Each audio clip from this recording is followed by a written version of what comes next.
Muhammad Muhammadin al-Hazim wa Sadiq wa Fulayim wa Malaka wa Syu'abah wa Ma'afrah wa Ibqa'na bila Sadiq wa Anwarin Ma'arufin wa Nafahatin Bidin wa Nasrah Al-Fatihah. A'udhu billahi minasyaitanir rajim. Bismillahirrahmanirrahim.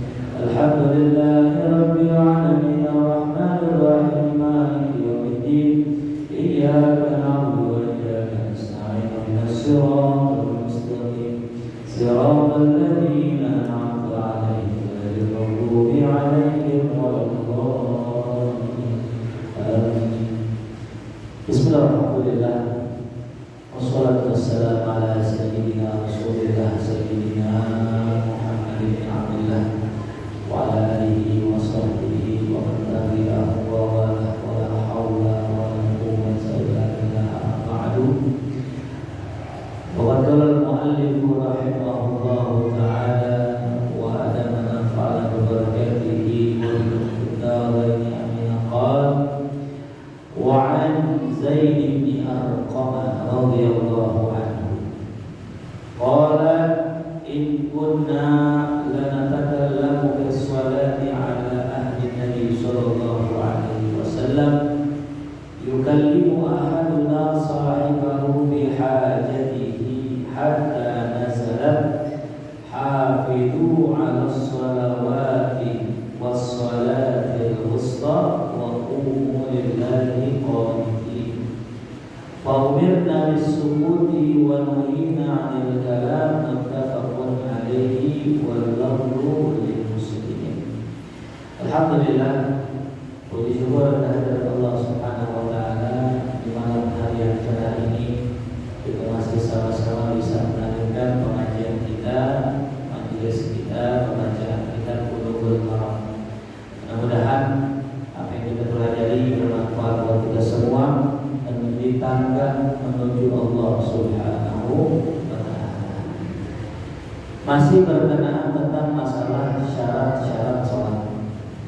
Kita masuk kepada hadis yang diriwayatkan oleh seorang sahabat yang bernama Zaid bin Arqam. Siapa namanya? Zaid bin Arqam. Beliau mengatakan bahwasanya kunna, ya, dahulu kami, ini para sahabat, la natakallamu fi shalah, itu pernah bahkan sering berbicara di dalam sholat ala ahli Nabi sallallahu alaihi wasallam, di masa Nabi Muhammad sallallahu alaihi wasallam. Ya, jadi dulu ketika awal mula sholat, para sahabat itu kadang lagi sholat suka ngobrol sama sebelahnya. Dan ini jangan dipraktekin ya. Takutnya habis ngaji begini terus tidur. Bangun-bangun isya, besok di ngobrol. Kalau ngobrol, kata Ustaz kemarin boleh, sahabat ngobrol bareng mati. Ini baru mukadimahnya. Makanya pesan guru saya kalau ngaji jangan pakai tidur dari awal sampai akhir. Nah ini sahabat Nabi SAW di awal mula mereka itu sholat, mereka suka ngobrol bareng sahabat yang lain.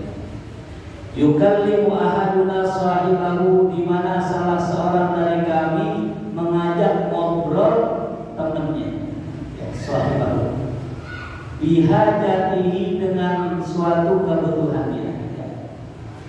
Hatta nazarat, sampai turunlah firman Allah surah Al-Baqarah, hafidhu 'alas sholawat, jagalah oleh kalian sholat-sholat, wassolatil wusta, khususnya sholat tengah-tengah, ya, sholat lima. Ada yang namanya sholat apa? Wusta, ya. Kemarin sudah kita bahas ya tentang sholat wusta.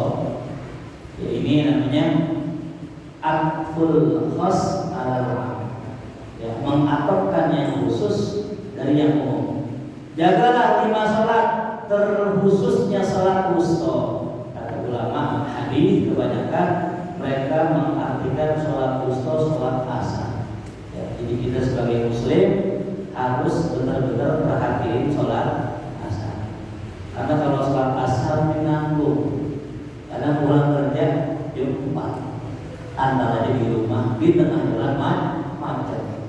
di tengah jalan ngantri busway keburu maghrib itu juga nanggung juga. Akhirnya berubah bisa, akhirnya nggak sholat asar dengan maghrib. Nah, manakah ayat yang menyuruh orang kalau sholat kudu diam? Ini ayatnya. Wa qumu lillahi qanitin, dan berdirilah kalian. Maksudnya adalah sholatlah kalian qanitin dengan qanit diam. Jadi kalau sholat dulu apa? Diam, jangan mau. Fa'umirna bis-sukun, kami diperintahkan untuk diam. Wa nuhina 'anil kalam, kami dilarang berbicara. Muttafaqun alaih, hadisnya derajatnya kuat karena muttafaqun alaih, disepakati oleh Bukhari dan Muslim. Nah, jadi seorang itu mengalami 3 fase. Ini jarang dibahas.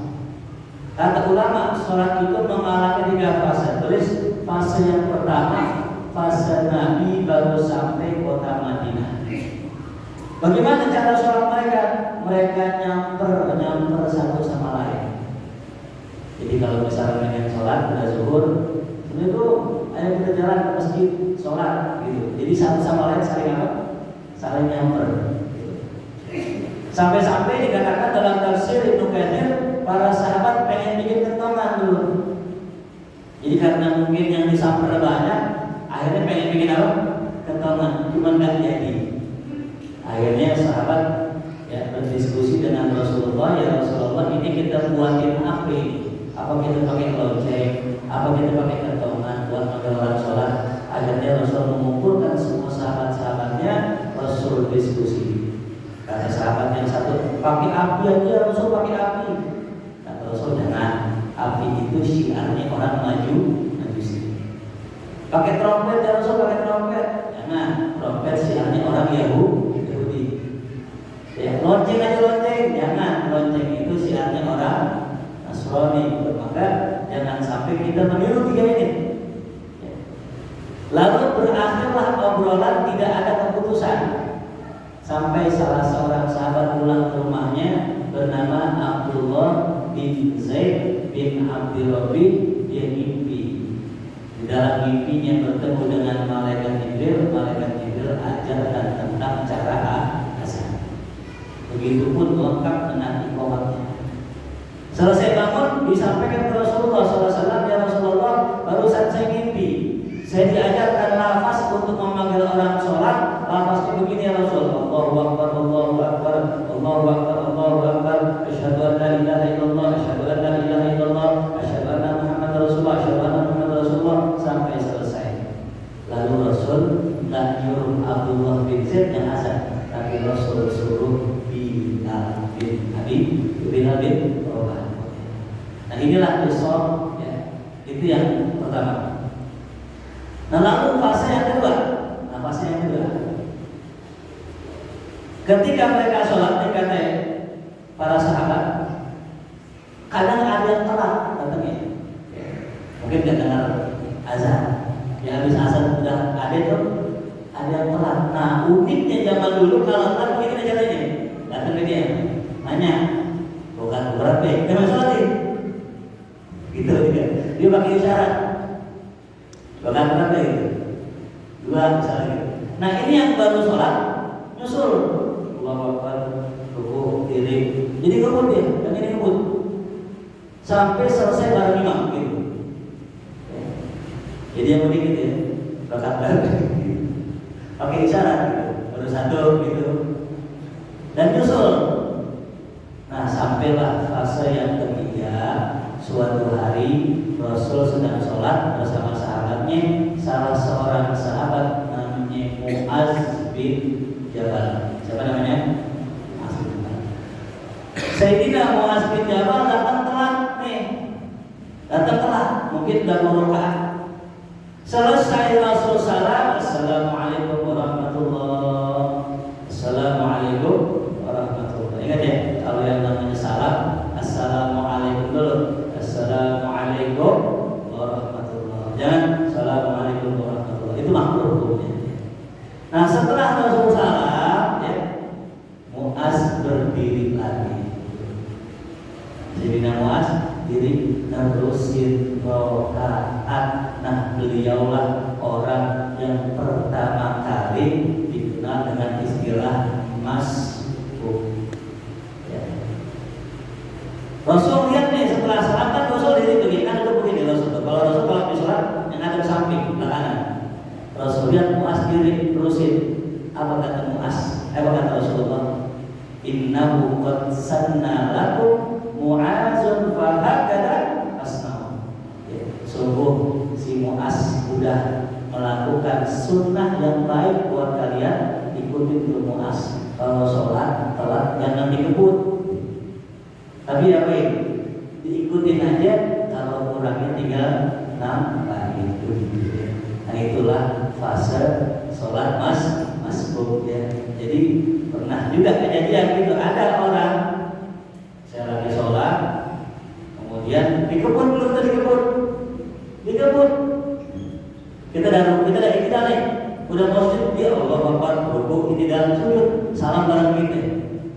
Ada mustuzon, jangan-jangan sahabat Nabi. Kadang-kadang begitu sahabat Nabi. Baik, salah nggak? Kalau melihat histori, ya nggak salah. Kan sahabat dulu begitu. Cuma ini kan udah ada nasakh namanya. Udah ada apa? Nasakh. Nasakh itu syariat yang menghapus. Nah ini yang begini udah nggak boleh. Setelah Rasul katakan bahwasanya Mu'az itu benar, ikutin Mu'az. Ya al-aslu fil amri lil wujub. Asal perintah itu menunjukkan wajib, apalagi perintahnya dari Allah dan Rasul. Makanya nggak boleh lagi salat nyusul. Nah, tapi dalam kitab-kitab fikih dijelaskan kalau imam lagi salat kemudian dia rukuk, si makmum masih boleh takbiratul ihram dan rukuk. Kalau dapat rukuknya imam, si makmum bareng rukuknya sama imam, faqad adraka raka'ah, maka dia di makmum dapat 1 rakaat. Kecuali ketika imam rukuk dia papasan begini kulit. Nah, kalau papasan maka makmum nggak mendapatkan rakaat. Itu mulus. Ya. Nah, maka karena itu rukuk dinamakan rukuk karena rukuk rakaat asalnya. Jadi rakaat itu yang dapat rukuk. Terus gimana Fatihahnya? Ini yang kamu nggak usah baca Fatihah. Takbir Allahu Akbar, langsung takbir lagi untuk rukuk Allahu Akbar. Jangan takbirnya ini digunakan buat rukuk. Oh, langsung rukuk nggak bisa. Karena takbiratul ihram harus dalam keadaan berdiri. Nah, mungkin buat yang ribetnya, ya kadang-kadang kita kan usolli fardhu zuhri dulu di jalan aja, sambil jalan. Usolli fardhu zuhri atau pas takbir diam, Allahu Akbar, baru rukuk. Itulah cara yang benar. Ya. Nah inilah ya fase. Jadi segalanya syariat itu ada fasenya, termasuk puasa. Puasa juga ada fasenya. Ya. Termasuk sholat. Ya. Kemudian hadis yang selanjutnya.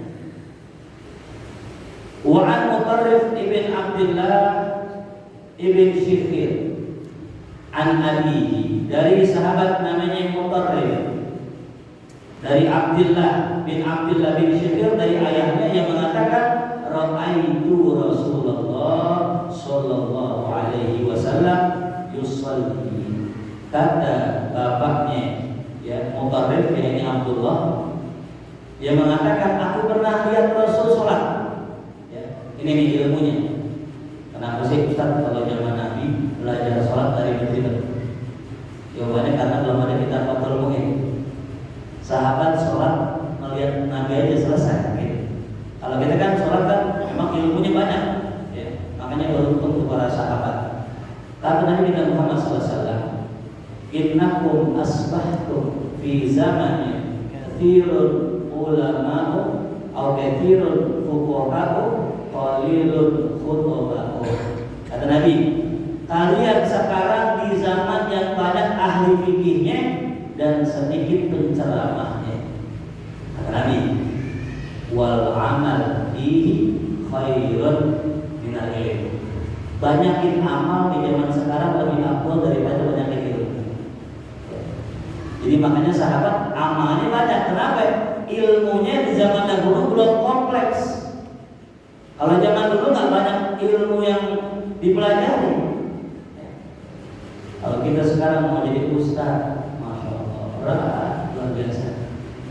Minimal belajar bahasa Arab. Bahasa Arab aja satu ilmu punya 12 cabang. Ilmu nahu, sorof, badan, bani, badik, ilmu fitawah, ilmu imla, ilmu insya, ilmu khot, ilmu rasam, dan sebagainya. 12 ditambah dia harus menguasai 15 cabang ilmu paling minimal 15. Susah banget Ustaz, zaman kita mau jadi kiai, mau jadi ustaz, mau ngajar aja ribet banget. Jangan salah. Di zaman sahabat justru ulamanya juga dikit. Nggak semua orang jadi ulama gara-gara tahu bahasa. Saya pernah baca dalam kitab Tafsir wal Mufassirun untuk masalah Quran, ya.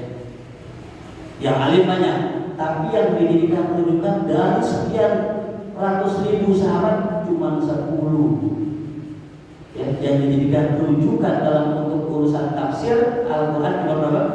10. Artinya apa? Banyak orang yang mati, banyak orang yang alim, cuman yang alim banget nih 10. Sama di kita juga sama. Ya.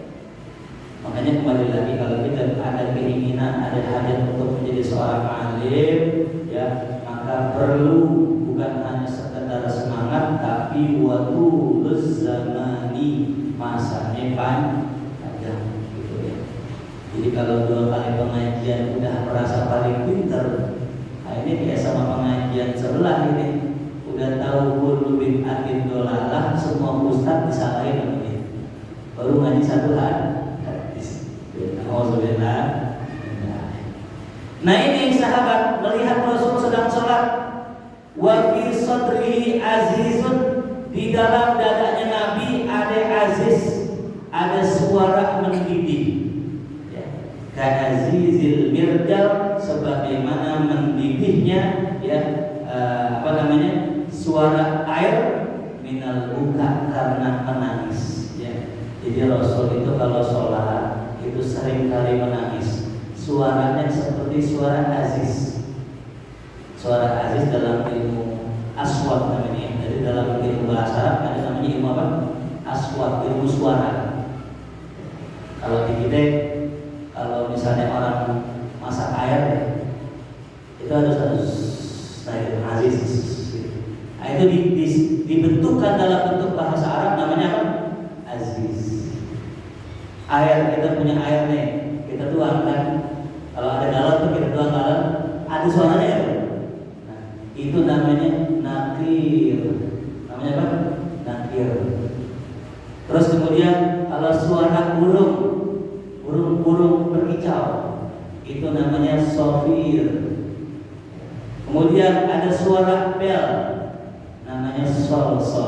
Teng, itu namanya apa? Sol. Itu namanya ilmu aswat namanya. Dan biasanya ilmu aswat itu kaidahnya ada 2 kata yang berulang. Kayak sol. Ya, tadi suara sol. Suara lonceng. Apalagi zak, ya. Zak. Nah itu suara burung pipit. Nah, jadi itu namanya ilmu aswat dalam bahasa. Di bahasa kita mungkin ada ya, tapi saya belum begitu paham. Nah ini Nabi Muhammad SAW digambarkan tuh sama sahabat Nabi kalau sholat sambil nangis. Ya. Ada suara di dadanya seperti suara apa tadi? Panci yang air yang sedang mendidih. Ya. Nah ini kata ulama tulis, ya. Al-buka lahu asbab. Nangis itu ada sebabnya. Yang pertama sebab nangis adalah khasyatullah, karena takut sama Allah. Ini yang paling tinggi. Nangisnya para aulia, nangisnya para anbiya itu karena takut sama Allah. Kalau kita kan beda, nangisnya karena pikiran buta. pikiran rumah belum dibayar, ya, token udah bunyi-bunyi, gitu. Susu anak belum dibeliin, sedih sama Allah, ya Allah utang ya Allah, itu ya. Nangis juga, cuma nangisnya beda. Nah ini para anbiya, para sholihin ini nangis, bahkan tiap hari mereka nangis. Dalam kitab Tadbirul Ghafirin dikisahkan Nabi Muhammad SAW itu kalau bangun tidur, kan Rasul tidur 2 kali. Yang pertama ba'dal isya, bangun setengah malam, habis sholat tidur lagi, bangun lagi. Nah ini tidurnya Nabi berat, ya, berat. Biasanya kita nih kalau tidur udah bangun tidur lagi kan? Biasanya enggak. Apalagi sekarang tidur bangun mulai sampai subuh nonton bola. Orang ke Spanyol menang, ya. Kenapa menang Maroko? Karena lintas diundang. Maroko itu tempat-tempat toreko di sana masya Allah. Nah jadi orang itu kalau tidur sampai 2 kali itu berat. Ini Nabi kita Muhammad SAW. Nah Nabi ketika bangun tidur, ya, kebiasaan Rasulullah SAW itu membaca surat Al-Imran. Ya. Surat apa? Al-Imran. Inna fi khalqis samawati wal ardi wa ikhtilafil laili wan nahar la ayatin li ulil albab alladziina yadhkuruna Allaha qiyaman wa qu'udan wa 'ala junubihim wa yatafakkaruna fi khalqis samawati wal ardi rabbana ma khalaqta hadza batilan subhanaka faqina 'adzaban nar. Nah, setelah baca surat itu Rasul sholat. Ada yang nanya, Ustaz, kenapa Rasul tawaddur nggak baca doa doang, tapi baca ayat? Nah ini, itu ayat lumayan panjang. Kalau kita lihat mushaf sehalaman, 1 lembar kurang lebih. Nah kita kan kalau tidur nih, kalau bangun ngapain dulu biasanya? Ngumpulin nyawa, betul ya? Nah itu cara Nabi ngumpulin nyawa. Ini kalau Betawi tidur nih bangun, jangan langsung bangun. Bahkan cara bangun yang paling bagus, cara bangun yang paling bagus ini saya ajarin. Saya dapat ilmu dari salah seorang ahli pengobatan ini. Ini maaf ya, saya contoh tiduran. Kalau kita tidur nih, bangun jangan begini. Itu bangun nggak bagus.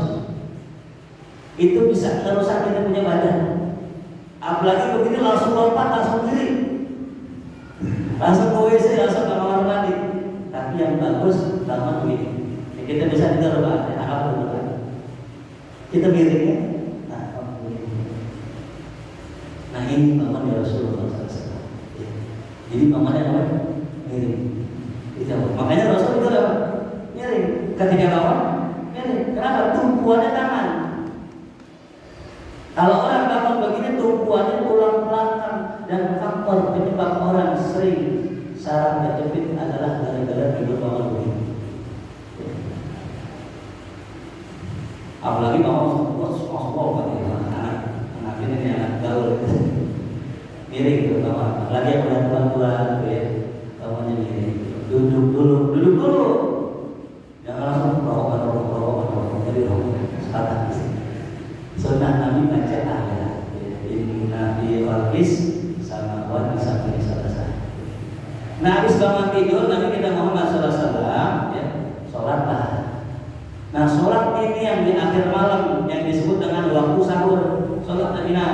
Ketika sholat kata Sayyidina Nabi dalam kitab Tadbirul Ghafirin, Rasulullah berlinangan air mata sampai mukanya air mata, jenggotnya air mata, tempat sujudnya air mata semua.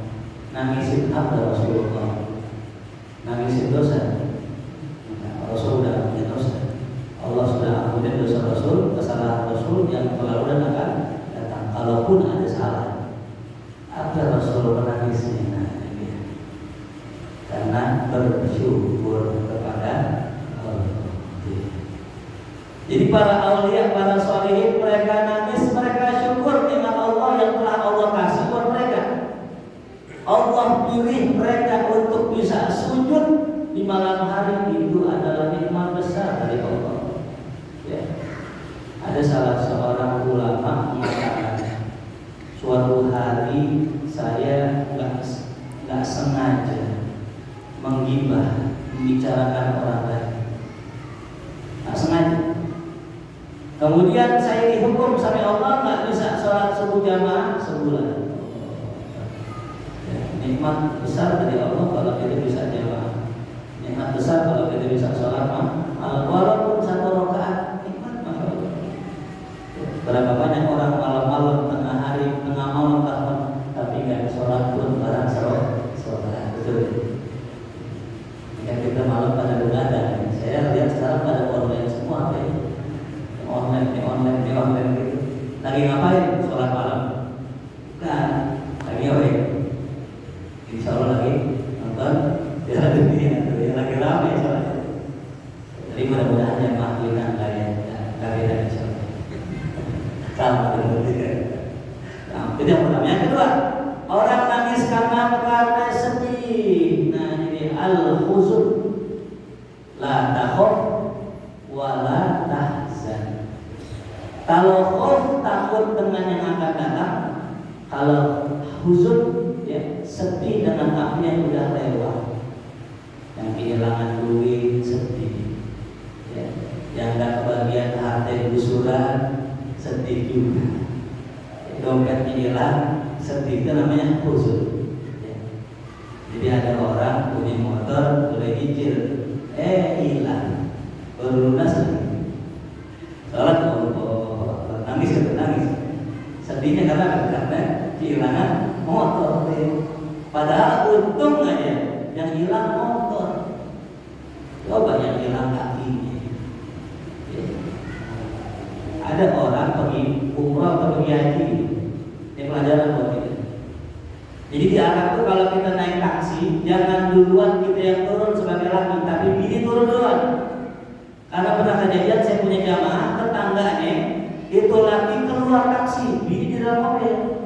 Itu taksi langsung naik gas cabut pergi, bininya diturunin. Nggak ketahuan rimbanya sampai sekarang. Makanya itu kita bersyukur alhamdulillah, walaupun motor hilang masih punya bini, coba bini yang hilang kayak mobil. Ya, kalau motor bisa cari lagi, tapi bini kan susah ya. Nyari lagi susah, yang mirip-mirip amplopnya susah. Nah kan kalau nggak semua bini, kalau kita ngaji diizinin, belum tentu. Kadang ada orang ngaji pulang-pulang dikit diceperutin sama bininya. Berusaha ngaji lagi kan, taklim banyak yang lain gitu. Nah padahal kita dengar cerita ulama Abuya Sayyid Muhammad Ali Al-Mariki, ini cerita langsung.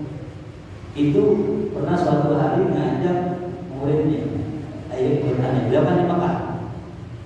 Muridnya diajak nih, yang mungkin paling ke toko buku atau ke masjid ngajar atau kemana, diajak ikut berangkat ke Mesir. Ajib, Masya Allah. Dari Mekah ke Mesir kan jauh. Yang namanya nyuruh guru Sabina, Abuya nggak pakai paspor, udah berangkat aja, udah ulama, Masya Allah. Berangkat udah hari-hari. Coba kita diajak pergi ke Maharib Ali. Ayo kita tanya, kemana kita tanya? Oh, ke Saudi. 3 minggu ini mau jalan itu. Sallallahu alaihi. Nah yang terakhir, orang nangis biasanya karena syiddatul farah, karena sangat gembira. Nah, cuman bedanya, ada bedanya, ya, ada bedanya. Ulama membahas dalam kitab Mausu'ah Fiqhiyah Al-Huwaitiyah, ini kalau ada perempuan dilamar terus nangis, nah, ulama beda pendapat. Apa katanya? Ini nangis setuju apa tidak setuju? Kan gitu ya. Katanya bapak-bapak dulu waktu melamar bininya nangis ya. Ada perempuan dilamar gitu, terus nangis nih. Terus nangis setuju apa nggak setuju? Itu dibahas sama ulama. Apa kata ulama? Kata terbaik, inka buka ila saut. Kalau nangisnya nggak pakai suara, pada dulu ala hedon, itu menunjukkan dia redho. Tadi mau Syafi'i. Wa inka misal kalau ada suaranya, menunjukkan tidak redho. Makanya orang kalau dibagi duit, kaget, wah 1 miliar, nangis tidak? Nangis, bercucuran air mata, nangis senang, namanya nangis apa? Senang. Dapat umroh, ini bapak nanti ikut umroh bareng saya gratis, nangis. Nggak ada suaranya. Tapi kalau orang sedih, lagi ibu meninggal, langsung nangis. Wah, itu namanya kagak ada. Ya. Jelas paham ya? Jadi tangisan terbagi dua. Tangisan tanpa suara menunjukkan redok, tangisan nggak pakai suara dengan suara menunjukkan tidak redok. Itu makanya ulama ya mengatakan nih, kalau ada yang meninggal boleh nggak sih nangis? Boleh, cuman jangan pakai suara. Jadi kalau nangis manusia fitrah. Ya bagi Nabi kita Muhammad SAW, suatu hari anaknya meninggal yang namanya Ibrahim. Ini Rasulullah ya, dari istri yang bernama Maria Qibtiyah, punya anak masih bayi meninggal, masih kecil meninggal. Nangis gak Rasul? Nangis. Cuman tangisannya itu adalah tangisan kasih sayang. Nggak pakai geruk lah, apalagi sampai geruk tangan dulu, kuburan di ais-ais itu nggak boleh tuh ya. Ini sekarang sering banget ya Allah, saya miris nih sama keadaan kita. Banyak perempuan ketika orang laki meninggal atau orang meninggal ke kuburan, itu sering terjadi ya. Nggak boleh, haram itu perempuan datang kemana? Ke kuburan ya. Mau suaminya kayak meninggal, apalagi suaminya gitu. Perempuan kan paling sedih yang namanya ditinggal orang. Kalau laki mah nggak sedih, ditinggal bininya. Belum mati giran, mau Islam baru mati giran. Korban asik ke kawin hari. Nangis sehari doang, nangis sehari doang. Imam Ahmad bin Hanbal radhiyallahu anhu, Imam Ahmad baru dirinya meninggal, besok kawin lagi. Subhanallah. Ditanya sama muridnya, "Wahai dulu, bini antum belum beri kuburan dengan kawin lagi." Tapi Imam Ahmad, aneh nggak mau sehari ketinggalan sunnah Rasulullah. Pak Haji saya belum beri gitu. Udah jadi kayak tidak tangan.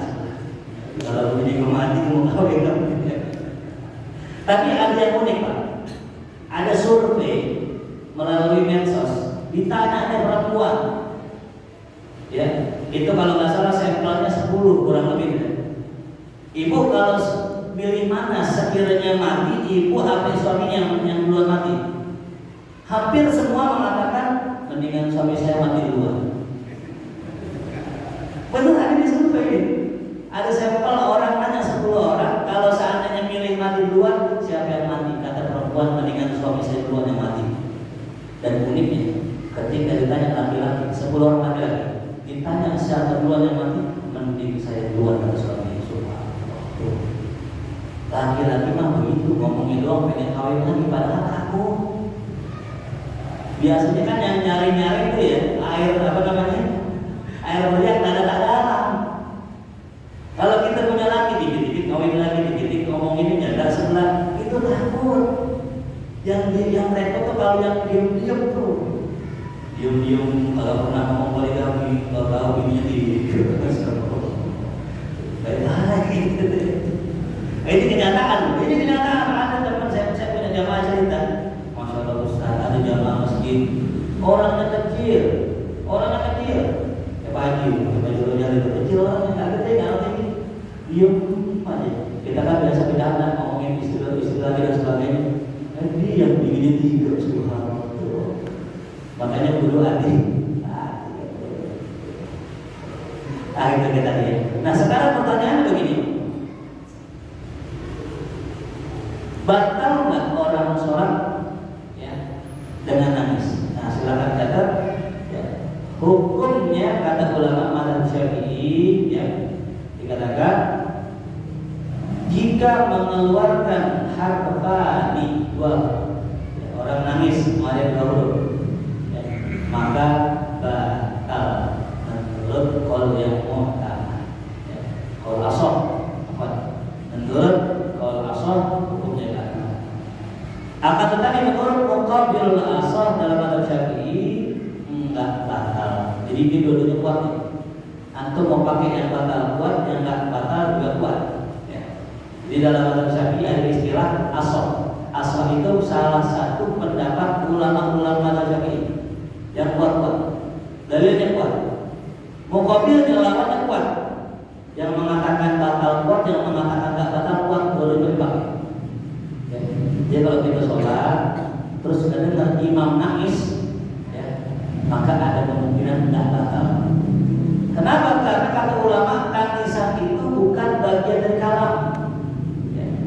Tangisan bukan bagian dari apa? Kalam. Ya, makanya tadi kalau ada orang nangis mengeluarkan dua huruf termasuk kalam. Ya. Tapi kata sebagainya tidak termasuk dengan kalam. Maka Nabi kita Muhammad SAW mau menangis dalam sholat. Ya. Nabi nangis itu menunjukkan nangis kagak batal. Yang batal nangis kalau sambil nyebut. Ada orang lagi sholat, Akbar, bibinya baru meninggal, namanya Jagiyah, nah baru batal. Kalau nangis bangnya nggak batal, tapi kalau hampir kesebut namanya bibinya, bibi gua batal. Jelas ya. Jadi kalau nangis saja tidak. Bahkan ketika Nabi kita Muhammad SAW sedang sakit, ya. Lantas ini ada kejadian unik. Nabi itu sama sahabat kan, kalau zaman Nabi yang namanya wafat tergantung Nabi. Kalau kita yang namanya wafat tergantung muazin. Pokoknya dari jauh imam udah kelihatan langsung wafat aja dia. Kalau zaman Nabi enggak, nunggu Nabi dulu. Habis azan Nabi yang keluar. Lama dan mungkin sekitar setengah jam kan. Ya, lantas kemudian bila bin Wafat komen yang muazin ini. Nyuruh dah nih sahabat Rasul yang mendekat siapa ya? Umar. Bahasa kita mantan imam. Oh, jangan. Udah nggak ada imam, Rasul nggak ada, Rasul sakit. Antum imam. Sayyidina Umar imam tampil. Oh, Rasul dengar kedengaran di rumah. Jangan Umar. Maksud diganti. Jangan Umar. Ya, mulu Abu Bakar As-Siddiq fayusalli. Suruh Abu Bakar Siddiq, anaknya datang Siti Aisyah, kan emang lagi di rumah Siti Aisyah. Kata Siti Aisyah, ya Rasulullah, abang saya itu rakib, orangnya lembut, halus, orangnya gampang nangis. Jangan abang saya ya Rasulullah, ntar lagi sholat nangis mulu gitu. Akhirnya ciri dia. Akhirnya Abu Bakar Siddiq imam tuh. Lagi sholat tiba-tiba Rasul dibopong sama Sayyidina Ali keluar kamar. Nah ini dia terjadi nih satu hal yang bingung ini. Sayyidina Abu Bakar udah jadi imam, Rasul datang jadi gimana nih? Akhirnya Rasul menyuruh Abu Bakar meneruskan sholatnya. Terus Sayyidina Abu Bakar mundur. Rasul akhirnya menjadi imam. Tapi Sayyidina Abu Bakar Siddiq radhiyallahu anhu di belakangnya Rasulullah sallallahu alaihi wasallam. Sehingga terjadilah ibu baru. Ya. Sayyidina Abu Bakar kan punya jamaah. Ibaratnya ada 4 rakaat. Ada jamaah masuk ini. Jamaah masuk, ya, ketemu sama Rasulullah. Akhirnya jamaah masuk yang belum selesai, ini udah selesai semua. Ini diri dia ikut ittiba kepada Rasulullah. Ya, makanya kadang ada orang nih kalau misalnya jamaah terus setelah asbuk kedua ada yang mundur atau gitu. Nah itu dari situ dasarnya. Cuma kata ulama lemah, ya. Kata ulama lemah, tak kuat. Udah kalau kita udah selesai, udah masing-masing aja. Tak usah ini jadi imam yang ini, tak usah. Walaupun kalau ada yang menjadikan imam dengan cara dia mundur, masih ada dalil dari jelas paham. Nah, tulis dan orang dalam masalah nangis terbagi dua. Ada orang yang gampang nangis, ada orang yang nggak gampang nangis. Kalau bahasa kitabnya, ya, lahu musayyitor, mereka punya kuasa. Jadi kan kadang kalau ngomong nih ada yang gampang nangis, ya. Dia nggak kuat tuh. Pokoknya saat ngomong pengen nangis. Nah biasanya kalau sholat kita juga sholat tuh suka nangis. Nah ada pun yang modelnya kuat tahan nangis, Sayyidina Umar. Jadi dua sahabat beda nih. Sayyidina Abu Bakar suka nangis, Sayyidina Umar bukan gak suka nangis, kuat nahan nangis. Nah makanya kita kalau melihat ada orang yang suka nangis, ada dua kemungkinan. Satu, dia itu benar dan jujur. Yang kedua, pura-pura nangis. Ada dalam kitab disebutkan tentang masalah pura-pura nangis, ini disebutkan. Hal yakunu al-buka dalilan ala sidqi maqal. Apakah kalau orang nangis menunjukkan bahwa omongannya benar? Kata ulama, belum tentu. Ada orang di sidang, di persidangan itu bagian sapu. Di sidang apa nangis? Cerita nangis. Belum tentu jujur. Kenapa? Dalilnya surat Yusuf, wajahu abahum isya'an yabkun. Para saudara-saudara Nabi Yusuf yang habis jeblosin Nabi Yusuf datang ke abahnya dalam keadaan menangis. Jadi nangis juga bisa kita jangan mudah percaya ada orang nangis datang ke rumah kita nangis, anak-anak belum bayaran semua, nangis, istri udah pengen dicopot sama PLN, pinjam duit 10 juta. Kita pinjemin karena nangis, besoknya kita nangis. Yang nangis. Kenapa? Ketipu. Ketipu. Nangis itu belum tentu itu. Karena nangis itu bisa dibuat. Nah sehingga Nabi kita Muhammad SAW mengatakan dalam hadisnya, utlul Quran, bacalah Quran, baik dalam sholat maupun di luar. Wabku dan menangislah. Jadi kalau bisa baca Quran, nangis. Wa illam tabku fa illam tabku, kalau kalian nggak nangis, fatabakau, maka berusahalah buat nangis. Jadi dia sholat, usahain nangis. Karena biasanya orang kalau nangis itu khusyuk. Kalau nggak nangis apa? Usahain dia nangis. Tapi tujuannya bukan mencari simpati orang lain. Bukan ada orang begitu ya. Mau pas maulid asyurah, Nabi seragam nangis sudah selesai maulid makan gula orang tuh kalau nangis beneran makan gak enak, beneran makan gak enak, gak nafsu. Nggak harus nangis asal makan ngebulis nampak diri. Ini udah nangis beneran, namanya nangis satu ya. Nah, jadi nangis itu ada hukumnya ya. Lalu hadis yang selanjutnya an Ali radhiyallahu anhu yang mengatakan, kana lima Rasulillah sallallahu alaihi wasallam man khalani. Sayyidina Ali bin Abi Thalib itu kalau pengen ke rumah Nabi punya dua tempat. Ada 3 itu, 2, 3, 4, 5. Sayyidina Ali punya dua tempat. Nah, kalau Sayyidina Ali masuk, idza ataituhu, apabila aku mendatangi Rasulullah wa huwa yusolli, dalam keadaan sholat, tanah nahali Rasulullah gitu ya. Jadi kalau Sayyidina Ali masuk ya biasanya kan salam ya. Nah Rasul ngasih isyarat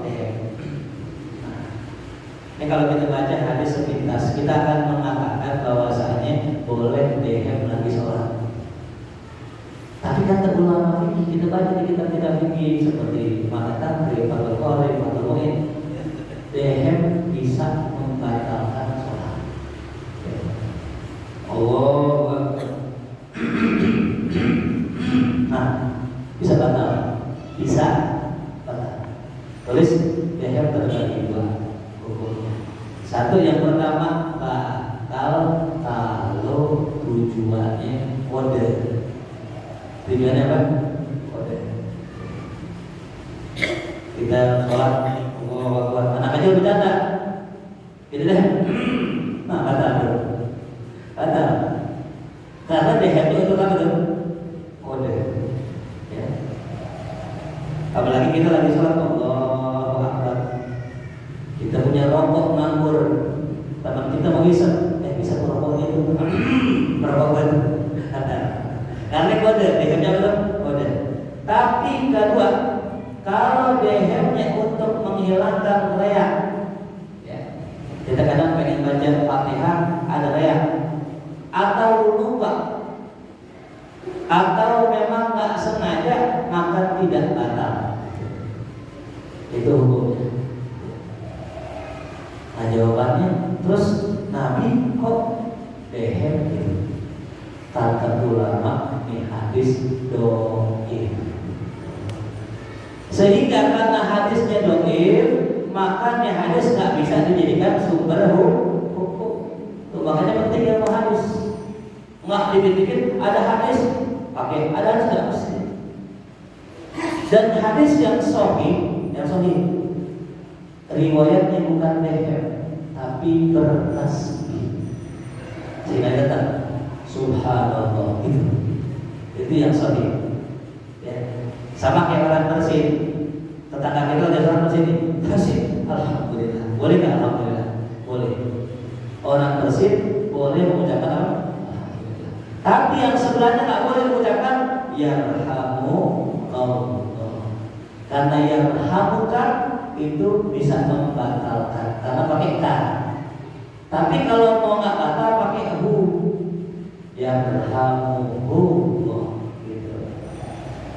Jelas paham? Sama kayak tasbih. Ya. Tasbih sama. Orang masuk, assalamualaikum, waalaikumsalam. Batalnya waalaikumsalam. Kalau dia orang masuk, terus bagaimana dia? Kasih kode. Apa tadi kodenya? Subhanallah. Kita kiaskan Allahu Akbar juga boleh gitu. Jadi kita ngetok nih, bang, benar soal nih. Allahu Akbar gitu boleh. Dikit-dikit suaranya nggak apa-apa. Asal zikir. Nah jadi hadis Sayyidina Ali bin Abi Thalib tidak dipakai, ya, karena riwayatnya lemah. Yang sahih riwayatnya dengan kalimat sabbaha, yaitu bertasbih. Ya, mudah-mudahan apa yang dikaji bermanfaat. Amin ya rabbal. Mungkin satu pertanyaan dari jemaah, ya, apabila ada yang belum paham. Masih ada waktu 1 menit berarti. Baik. Waalaikumsalam.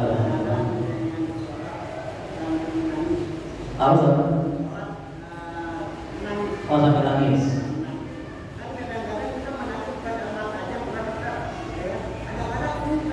Baik.